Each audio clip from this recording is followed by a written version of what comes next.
Jésus. Le Père des hommes, c'est Dieu. Abraham lui-même est fils du Père universel.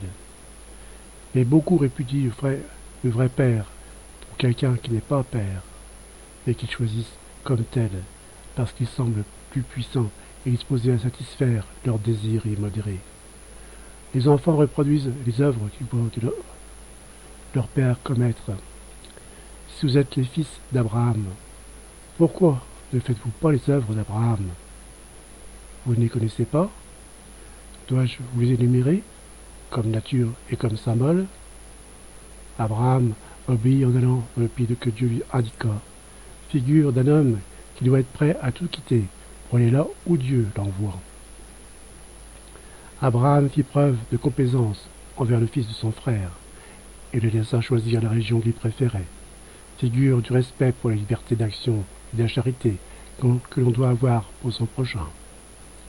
Abraham se montra humble après que Dieu lui eut marqué sa prédilection et il l'honora à Mambré. Se sentant toujours un néant en face du Très-Haut qui lui avait parlé, figure de la position de l'amour révérentiel que l'homme doit toujours avoir envers son Dieu. Abraham crut en Dieu et lui obéit, même dans les ordres les plus difficiles à recevoir et les plus pénibles à accomplir. Mais pour se sentir en sécurité, il ne se rendit pas égoïste, mais il pria pour que les habitants de Sodome. Abraham ne conclut pas de pacte avec le Seigneur en voulant être récompensé de ses nombreuses obéissances, et même, pour l'honorer jusqu'à la fin, jusqu'à la dernière limite, il lui sacrifia son fils bien-aimé. Il ne l'a pas sacrifié. Si, car en vérité, son cœur l'avait déjà sacrifié durant le trajet par sa volonté d'obéir, que l'ange arrêta quand déjà le cœur du Père se fendait au moment de fendre le cœur de son fils. Il tuait son fils pour honorer Dieu. Vous, c'est le Dieu que vous tuez le fils pour honorer Satan. Faites-vous donc les œuvres de celui que vous appelez votre Père? Non, certes pas. Vous cherchez à me tuer parce que je vous dis la vérité, comme je l'ai entendu de Dieu. Abraham n'agissait pas ainsi. Au lieu d'ignorer la voix qui venait du ciel, il lui obéissait. Non, vous ne faites pas les œuvres d'Abraham, mais celles que vous indique votre Père. Nous ne sommes pas nés d'une prostituée, nous ne sommes pas des bâtards. Tu as dit toi-même que le Père des hommes, c'est Dieu. Or, nous appartenons au peuple élu, et aux castes élus dans ce peuple. Nous avons donc Dieu pour unique Père. Si vous reconnaissiez Dieu pour Père, en esprit et en vérité, vous m'aimeriez. Car je procède et je viens de Dieu. Je ne viens pas de moi-même, mais c'est lui qui m'a envoyé. Par conséquent, si vous connaissiez vraiment le Père, vous me connaîtriez moi aussi, son Fils et votre frère et sauveur. Est-ce que les frères peuvent ne pas se reconnaître?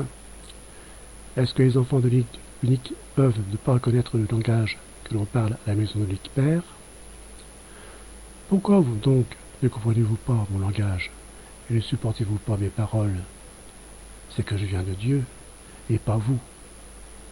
Vous avez quitté la demeure paternelle et oublié le visage et le langage de celui qui l'habite. Vous êtes parti de votre plein gré dans d'autres régions, dans d'autres demeures, où règne un autre qui n'est pas Dieu, et où l'on parle un autre langage. Or, pour en permettre l'entrée, celui qui règne impose que l'on devienne son fils et qu'on lui obéisse. Vous l'avez fait et vous continuez. Vous adjurez, vous reniez le Dieu Père pour vous choisir l'autre Père, Satan. Vous avez pour père le démon, et vous voulez accomplir ce qu'il vous suggère. Or, les désirs du démon sont les désirs de péché et de violence, et vous leur faites bon accueil.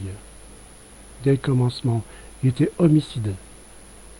S'il n'a pas persévéré dans la vérité, c'est que lui, qui s'est révolté contre la vérité, ne peut avoir en lui l'amour du vrai.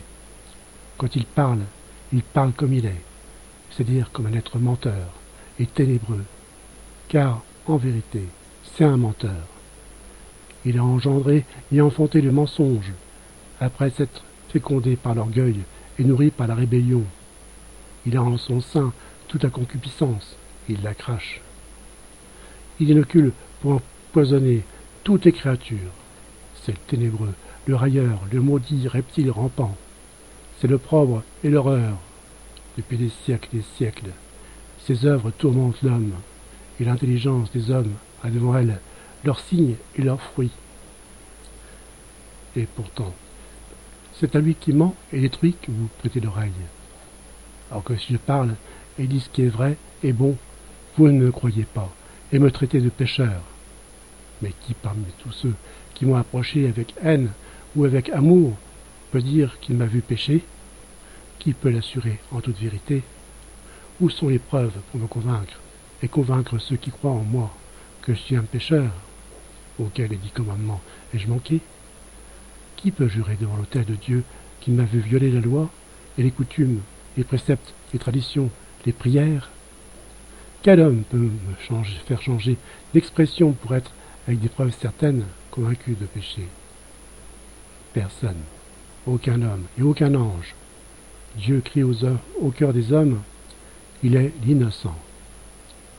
De cela, vous êtes tous convaincus, et vous qui m'accusez encore davantage que ces autres qui ignorent qui, de vous ou de moi, a raison. Mais seul l'homme qui appartient à un Dieu écoute les paroles de Dieu. Vous ne les écoutez pas, bien qu'elles tonnent en vos âmes nuit et jour, parce que vous n'êtes pas de Dieu. Nous qui vivons par la loi, et dans l'observance la plus minutieuse des préceptes pour honorer le Très-Haut, nous ne serions pas de Dieu. Et c'est toi qui oses dire cela? Ah! Il semble asphyxié par l'horreur, comme si une corde leur serrait le cou. Et nous ne devrions pas dire que tu es un possédé et un samaritain? Je suis ni l'un ni l'autre, et j'honore mon Père. Même si vous le niez, vous m'en faites un reproche. Mais votre blâme ne m'afflige pas, je ne cherche pas à ma gloire. Il y a quelqu'un qui en prend soin et qui juge. Je vous le dis, à vous, qui voulez me humilier, et aux hommes de bonne volonté, je affirme que celui qui accueillera ma parole, ou l'a déjà accueillie, et qui saura la garder, ne verra jamais la mort pour l'éternité. Ah, maintenant nous voyons bien que le démon qui te possède parle par ta bouche. Ne te déclarais pas toi-même, il parle en menteur. Ce que tu as dit est une parole de mensonge. Ta parole est donc démoniaque. Abraham est mort, les prophètes sont morts, et tu prétends que celui qui gardera ta parole ne verra jamais la mort pour l'éternité? Tu ne mourras donc pas? Je ne mourrai pas comme le homme pour ressusciter au temps de la grâce, mais comme verbe, je ne mourrai pas.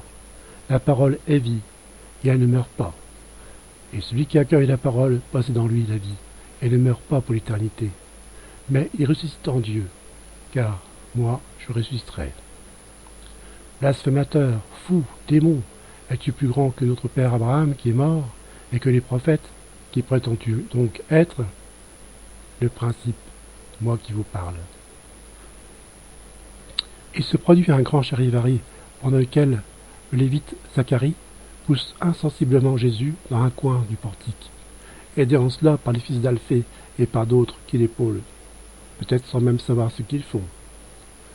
Lorsque Jésus est bien adossé au mur et protégé par les plus fidèles qui se tiennent devant lui, et que le tumulte s'apaise un peu, même dans la cour, il dit de sa voix si pénétrante et si belle, si calme, même dans les moments les plus troublés. Si je me glorifie moi-même, ma gloire n'a pas de valeur. Chacun peut dire de lui-même ce qu'il veut, mais celui qui me glorifie, c'est mon Père, dont vous affirmez qu'il est votre Dieu. Bien qu'il soit si peu vôtre que vous ne le connaissez pas, et que vous n'avez jamais connu, et que vous ne voulez pas le connaître à travers moi, qui vous en parle parce que je le connais.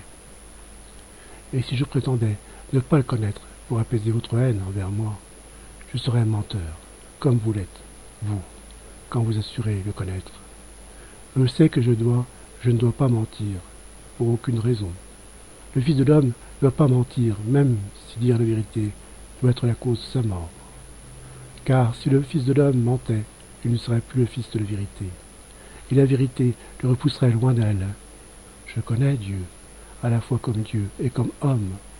Par conséquent, comme Dieu et comme homme, je garde ses paroles et je les observe. Israël, réfléchis. C'est ici que s'accomplit la promesse. C'est en moi qu'elle s'accomplit. Reconnaissez-moi pour ce que je suis. Abraham, votre père, a ardemment désiré voir mon jour. Il l'a vu prophétiquement, par une grâce de Dieu, et il a exulté de joie. Et vous qui vivez en réalité. Mais tais-toi donc, tu n'as pas encore 50 ans, et tu veux dire qu'Abraham t'a vu, et que tu l'as vu? Le rire railleur surpage comme un flot empoisonné ou un acide qui ronge. En vérité, je vous le dis, avant qu'Abraham naisse, moi, je suis. Je suis? Seul Dieu peut dire cela, puisqu'il est éternel. Pas toi, blasphémateur. Je suis? Anathème, serais-tu donc Dieu, toi, pour affirmer cela? Lui lance un homme qui doit être un grand personnage, car, arrivé depuis peu, il est déjà près de Jésus. Tout le monde s'est écarté, presque avec terreur, à sa venue. Tu l'as dit, répond Jésus de voix tonnerre.